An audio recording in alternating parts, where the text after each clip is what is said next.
মেয়েদের সুরক্ষা এবং মেয়েদের সাথে যেন এই ধরনের ঘটনা আর না হয় সেটার পদক্ষেপ কি নেওয়া হতে পারে, এটা একটা। আরেকটা হচ্ছে এই ধরনের ঘটনা ঘটলে আমাদের বিচারপতি এবং বিচার ব্যবস্থার কাছে একটাই আর্জি থাকবে যে এটার সময়সীমা একটা নির্দিষ্ট করা হোক, যাতে এটা খুব তাড়াতাড়ি বিচার হয়, যেন এই বিচারটা অনেকটা লেনদি না টানা হয়। আরেকটা দাবি আমাদের কাছে, মেয়েদের যে সমস্ত স্কুল রয়েছে এবং যে সমস্ত শুধু মেয়ে নয় ছেলে মেয়ে নির্বিশেষে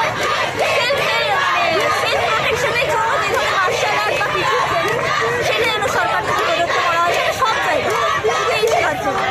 প্রথমে ওখানেও বলছিলাম, আজকে আমাদের মেইন ডিমান্ড হয়েছে তিনটে। প্রথম হচ্ছে গিয়ে যে কেসগুলো ইন্ট্রোডিউস করা হচ্ছে হবে, মানে কজ যেটা আছে প্রিভেনশন অফ সেক্সুয়াল হ্যারাসমেন্ট, সেটা প্রত্যেকটা গভর্নমেন্ট নন গভর্নমেন্ট অর্গানাইজেশনে যেন ইন্ট্রোডিউস করা হয়।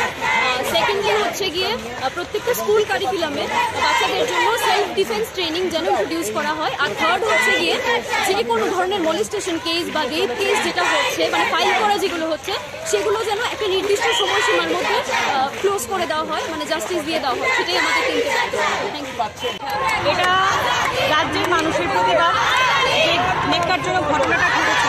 আসলে তো এরকম আমাদের রাজ্যেও প্রতিনিয়ত হয়ে চলেছে, কয়টাটা আমরা জানি, কিন্তু যেহেতু এটা সম্পর্কে প্রতিনিয়ত আমাদের কাছে অনেক কিছু নতুন নতুন পয়েন্টস আসছে এবং যত দিন যাচ্ছে আমরা জানছি কতটা নারকীয় ছিল, তাই আর চুপ করে বসা নয়। এবার শুধু একটা বিষয়, এবার আমরা সবগুলো বিষয় নিল, একটা আর ঘটনাও আমরা কোনো মেয়ে সেটা বলে দেখতে